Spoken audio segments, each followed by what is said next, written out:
natural stream barriers do exist, but those aren't what we're talking about today. Ecosystems and populations have evolved around these barriers, and barriers like beaver dams are pretty temporary and allow for a lot of the natural function of streams to continue, unlike man-made barriers. So a lot of these, you've probably seen something similar to these. You can see that, the big dams like they have out west, and culverts that are either, put in improperly or over time can't handle the flow that go through them. So they cause these perched features that'll prevent fish and other creatures from getting through. You can also see these dams on the bottom, which are less like those dams that you see out west. They're much smaller, and often you can't even tell that there's a dam there. Like you've got this earthen dam on the right, and the Lowhead Dam there on the left, which is what most of our dams, in the Northeast are. These Lowhead dams, much smaller than the bigger ones out west. So it doesn't really take much to make a barrier, only a couple inches at times. They're often caused by misaligned, with at least culverts and bridges. They're often caused by misplaced, misaligned, and undersized structures that result in water velocity change and depth change. And this can also cause, a lot of downstream scour and shallow, unpassable waters in the structure themselves. They create free falls and a lack of stream bed in the stream just downstream, creating pretty intolerable systems for aquatic organisms, at least the ones that are native to the area. So it's pretty important to fix these. They disrupt the river continuum. They disrupt flow of sediment and nutrients and debris and organisms. They mess with the water quality, so they change the temperature of the water and the dissolved oxygen content of the water. These impoundments that can build up behind these structures, dams and culverts, can encourage algal blooms, harmful algal blooms. They can facilitate invasive species, and Lowhead dams are also a really big risk to recreational users at times. They can create a pretty nasty hydraulic like undercurrent that pulls people underneath and you can't get out from them. And because of that and the potential for failure, they're owner liability and flooding risk. This is just a quick image to give you guys some context as to where Liam works. The Hudson River there on the right. This is the Moonna Creek watershed. And I've just kind of thrown some points on here so you can see where the New York State regulated dams are in the yellow, and in the red are any culvert that is mapped by or assessed by NAC, the North Atlantic Aquatic Connectivity Collaborative, for aquatic organism passability. So the red dots are any moderate to severe barrier.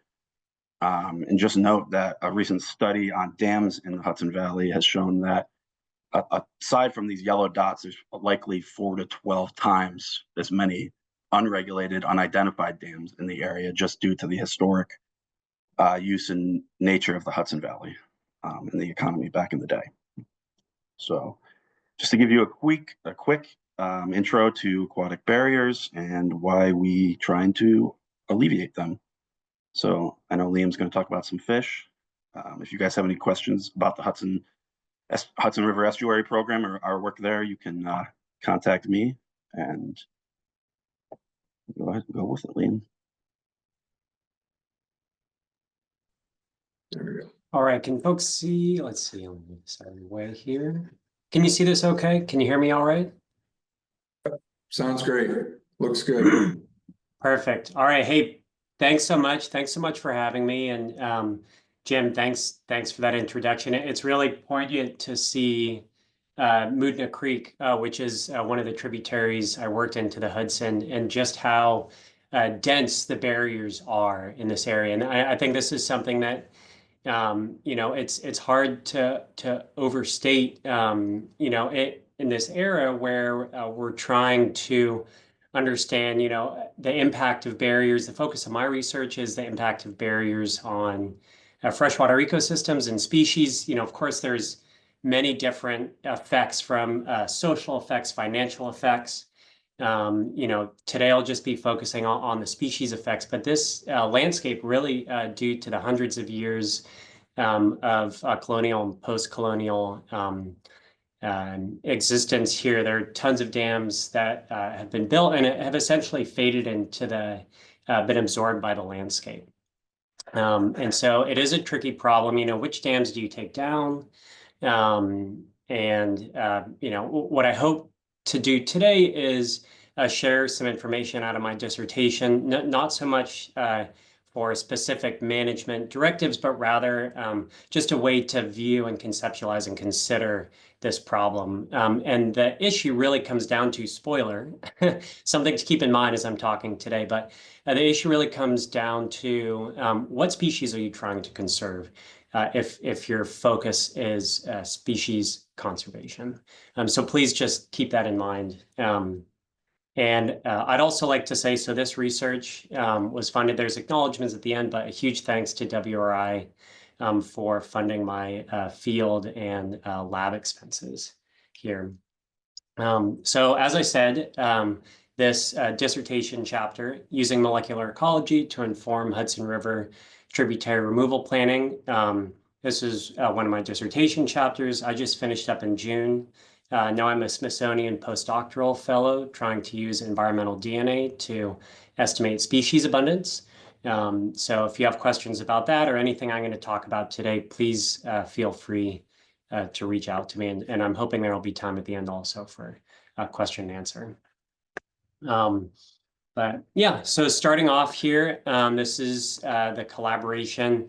These are just the official co-authors on the paper. You can see here, there's many other folks who helped us out, like at the WRI. Just to say, this is a work from a lot of different people. All right, so as we consider the life cycle of the dam, the dam that you can see here, this is not New York. This is California, a mega dam project out there. But when we think about dams, there's these sort of discrete stages from planning to design, operation, and then removal. As I said, here in New York, we're primarily in the operation and removal stage. Depending on where you come from, your area may be in different stages of this.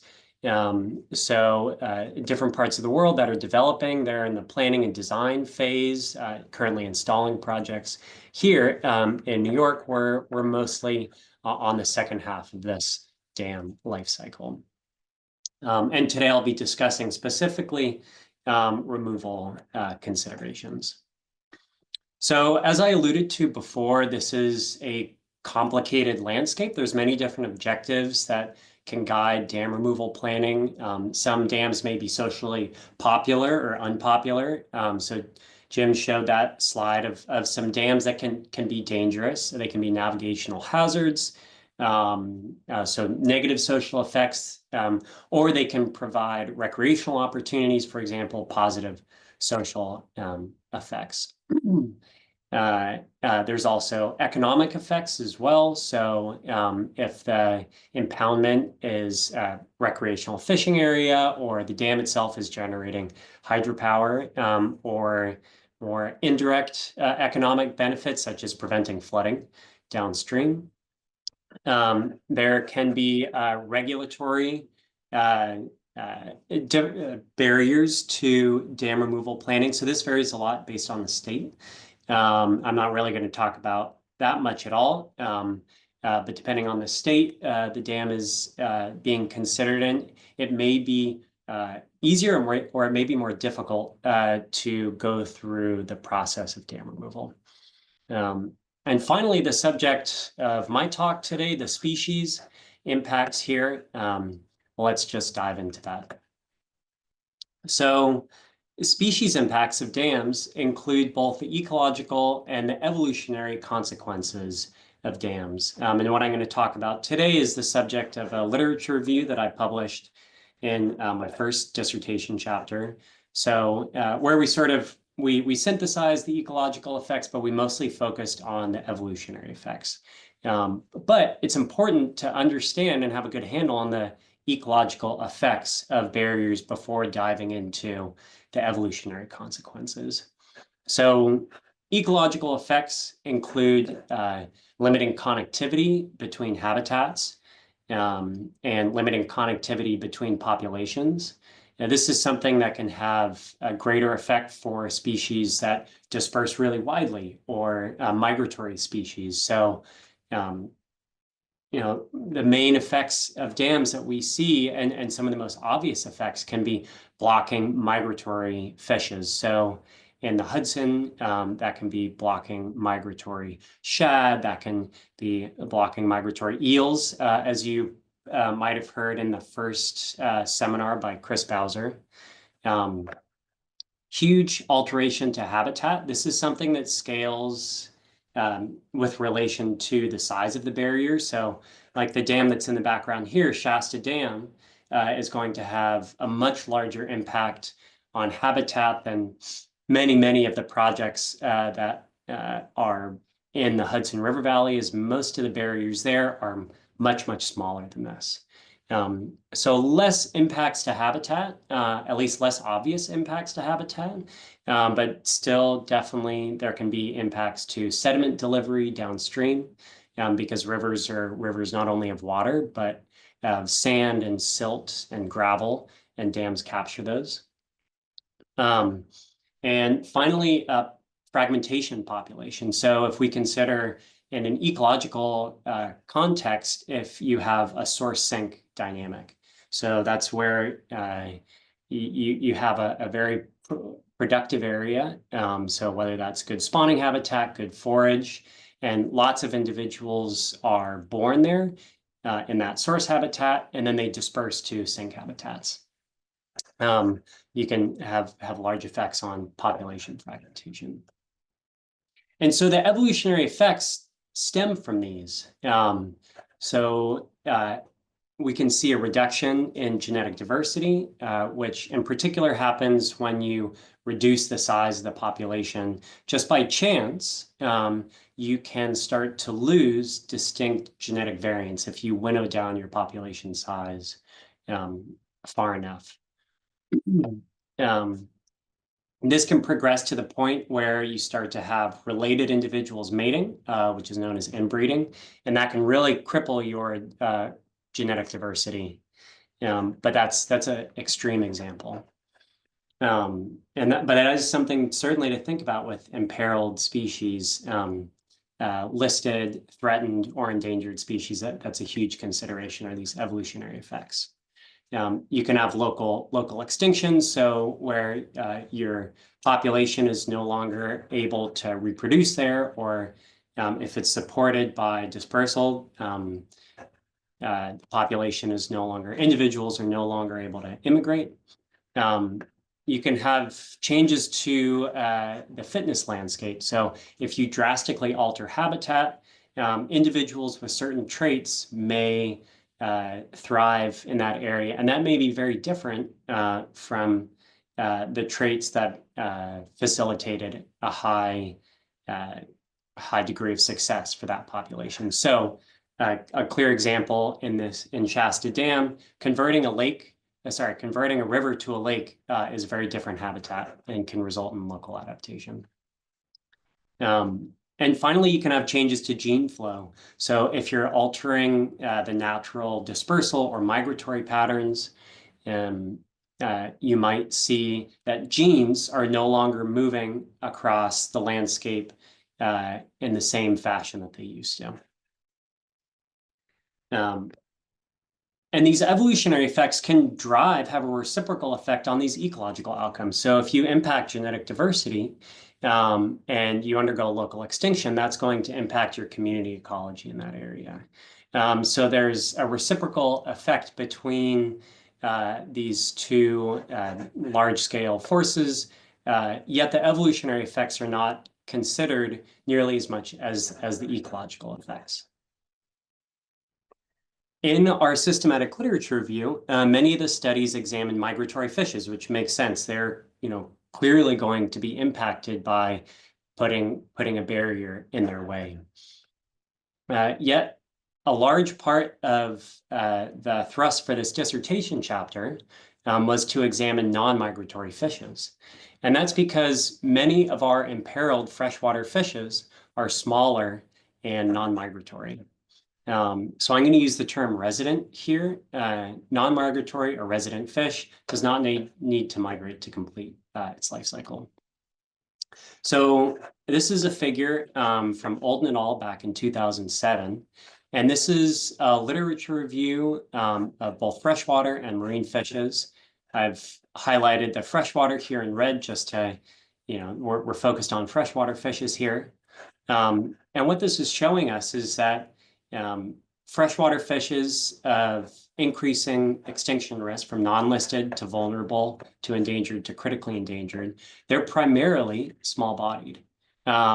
And so we really need to be paying attention to our small-bodied freshwater fishes because they might be the first to go if a freshwater ecosystem has some drastic pressures placed on it, drastic and novel pressures. So let's back up for a second and let's consider the impacts of dams on migratory species and on resident species and what we already know. We can think about migratory species like our sturgeon here versus a resident species. This is a small darter, threatened darter species. Migratory species, dams that most impact migratory species commonly fragment the longest reaches of river. So those dams should be a priority to take down if a migratory species is a big conservation concern in that area. Or for our sea-running migrants, like our sturgeon here, the farthest downstream dams are going to have a huge impact. And this usually means larger dams, larger rivers, farther downstream, larger dams. But for resident species, we know a lot less about which dams might have the greatest effect. So if you are working in a watershed where the taxa that you're most concerned about conserving is a small resident species, what do? Are dams even an issue? Resident species aren't moving that much. Should we be concerned about the impact of dams at all on that species? And this is what I'm going to try and dive in and discuss today. So as Jim mentioned at the beginning, this is a field-based study in the lower Hudson. I worked on two watersheds, Moodna Creek down here and Furnace Brook, a smaller watershed. This is on a Mohican Nation, Stockbridge, Munsee land, historical land. And this is a backpack electrofishing study. So myself and some awesome undergraduates from UC Santa Cruz spent a couple summers backpack electrofishing and collecting redbreast sunfish for this study. And as I mentioned, we were funded by both WRI and also some Cornell internal grants here. So the main question for this field-based study was what landscape features cause the greatest genetic differentiation in these tributaries? And I conducted this study on redbreast sunfish, which is a common resident freshwater fish. Now, if we think back to our big question, we're really concerned about the impact of dams on imperiled resident species, but imperiled species are much more difficult to study. So what I did here is took a common resident freshwater fish species, and we hope that the patterns that we see, because this species doesn't disperse hardly at all, maybe 100 meters or so in its lifetime, that what we find may serve as sort of a theoretical framework for considering the impacts of dams on other non-migratory species as well. So here was that map of the Moodna in a slightly different fashion that Jim showed before. So we collected and genotyped 321 redbreast sunfish across 22 sites. So the sites here are in blue. You can see we tried to sample as evenly as we could across Moodna and then up into Furnace Brook as well. The red sites here are barriers on our redbreast streams. So you can see I didn't plot where we didn't sample. Oh, sorry, I didn't plot where we sampled but didn't get any fish. Redbreasts are primarily living on these more artery streams. So if you're familiar with stream order, 5th order, 4th order, and 3rd order streams where we were sampling, you know, we weren't sampling on these tiny little shoots off of here because it's not redbreast habitat. Or if it is, they're very rare there. So we sampled up into each tributary arm until we didn't get any redbreast anymore. And in a sense, tried to capture a whole watershed view of the dynamics that shape redbreast sunfish genetic diversity. The main goal was to build a landscape genetics model to examine the effect of river distance, natural features, including changes in elevation and a natural waterfall, and the impact of dams, and include some attributes about the dams as well: location, height, and age. Some sort of preliminary data going into this. I guess I will say, so when you're doing a study like this, there are a lot of interesting results that you get essentially for free. So building a microsatellite panel is a fairly inexpensive as assays go. It's a fairly inexpensive assay. You can actually learn a ton. So one of the early findings that supports what is already known about redbreast sunfish, but many sunfish do not leave their natal site. So if you're a geneticist, this is based on a Bayesian assessment of effective migration, or BA3 model. Essentially, it compares all of our populations and tries to place which population an individual came from. And what we can see here is that most individuals were found in the population that they were born into, that they most closely identify with. But there's this really interesting long tail, which suggests that many redbreast sunfish were found pretty far away from their natal population. There may be something interesting going on with these individuals that's not fully appreciated yet in the resident fish literature. And the data behind this is essentially this map that shows us where redbreast are moving and at what rates. So each one of these arrows is based at the site where this redbreast was presumably born in, and then the arrow is pointing to where that redbreast was actually found. So if you look at this clump right here, this site seems to be an area that fish are moving away from. They're born there and they're moving away from it. So this indicates there might be some kind of source sink dynamics that are at play here. And another interesting finding is that, so for our symbols here, you can see the triangles are dams and the circles are natural barriers. In the presence of dams, which are triangles, our movement of direction is only downstream. So you can see this, they're moving down below that dam. Oh, sorry about that. They're moving down, down, down. But in the absence of, say, this natural barrier here, this is admittedly a very small waterfall, maybe a ½ meter at the end of a beaver meadow, maybe not having quite the same effect. Yeah. So another finding, our second finding, is that there was a reduction in population size farther upstream. So river order here, 3rd order is a smaller stream. If you're not familiar with Strahler River order, This is, you can think about it as the smallest stream that redbreast were found in. 5 is the largest stream that we found redbreast in, or actually that we were able to sample. They might and probably do live in larger streams than 5th order streams. But our backpack electrofishing catch per minute increased in larger streams. And when we looked at effective population size, which is a genetic assessment that is roughly approximate to the number of breeding individuals every generation. It's not exactly that, but it's a useful comparison.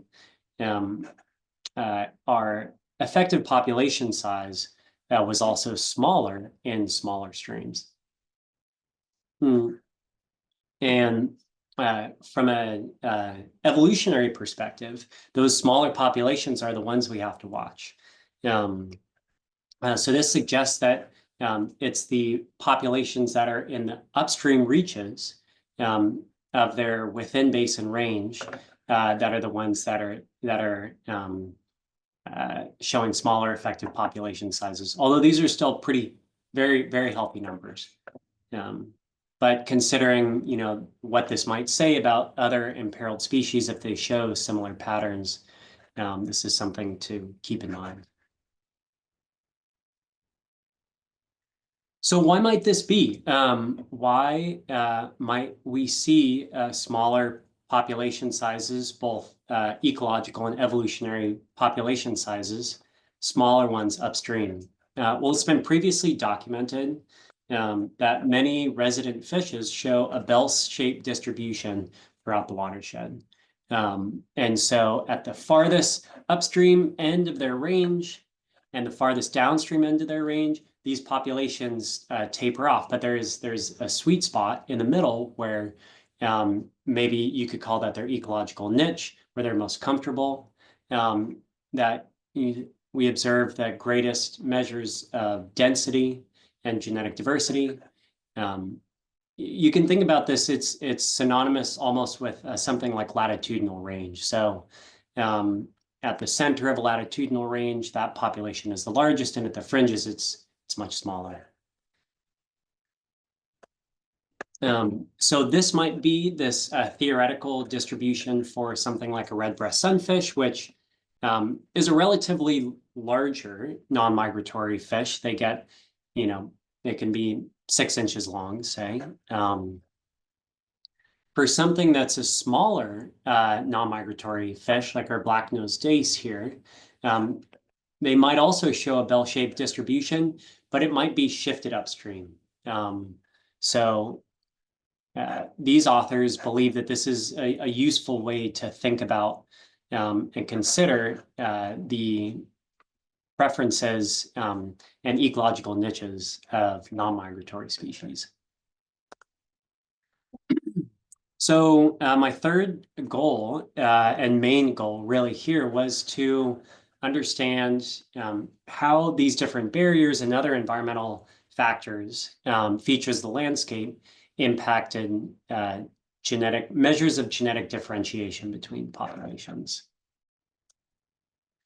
In order to do that, I took each one of these populations here and did a pairwise genetic differentiation comparison. So you can see, for example, this site compared how different it was, both genetically and how physically distant it was to every other population. And then we iterated that for every other population. And what we can see here, this is called a Mantell test, and it's a common landscape genetics comparison. What this is showing us is that as physical river distance increases, those populations are more genetically different. This is sort of the null model in landscape genetics. If you don't see this, something really interesting is going on. And the reason for this is that populations that are close by are more likely to be exchanging individuals. They're more likely to be interbreeding. than populations that are distant by, say, 40 kilometers. Where things start to get really interesting is what happens when you look at the residuals from this relationship. What is primarily driving those residuals? And this is where all of those other landscape features come into play. So what best explains our residual genetic variation? Is it elevation change between populations? Is it natural? Is it waterfalls? Is it old dams? Is it small dams? Is it big dam? And we can start to dive in and actually use these empirical data to best understand what is impacting and fragmenting our redbreast sunfish populations. And so the first, I'm not going to show you model results because showing you tables is, no one wants to see that. But essentially the first step in our model here is, do natural features or do dams best explain residual variation? And it was a very clear result in this case that dams, much more so than elevation change or natural barriers, best explain this residual genetic variation. However, when I took a look at which dams were the ones that actually had the greatest effect on genetic variation, it was actually the dams in our upstream, the most upstream dams. So on our small Furnace Brook, all these dams had huge effects on genetic differentiation. Whereas the dams down in the mainstream in Moodna, those had no statistically significant effect on genetic variation at all, which was kind of a surprising finding. So why might this be? Let's return to our theoretical distribution of fish density and genetic diversity throughout the watershed.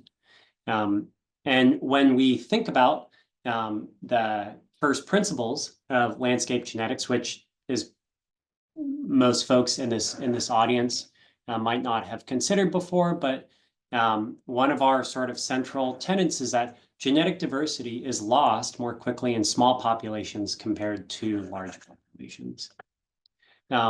So what that means is that the populations on the tails of these distributions are the ones that, if they are isolated by dams, they're the ones that are going to lose genetic diversity the quickest. They're going to become more genetically differentiated. In comparison, if you isolate these really large populations, just due to random chance, it's unlikely that they're going to start to lose genetic diversity because these populations are so large. So returning to kind of our big question here, what I think our results suggest is that for resident species, the dams that have the greatest effect on them, or the dams that have the potential to have the greatest effect, are the ones that are fragmenting these really small populations. And for freshwater resident species, this may be at the upstream end of their range. This is somewhat related to the discussion of preserves. So is it more beneficial to have a single large preserve or several small preserves? A long-running conservation debate. But this really depends on the species that is the target for conservation. So with that, I wanted to thank a bunch of folks here and the folks at WRI that helped me through this project. And as I said before, if you want, I think we have time for questions. But if you want to discuss further or talk about the applications of environmental DNA to conservation management, please feel free to reach out to me down here. Thank you.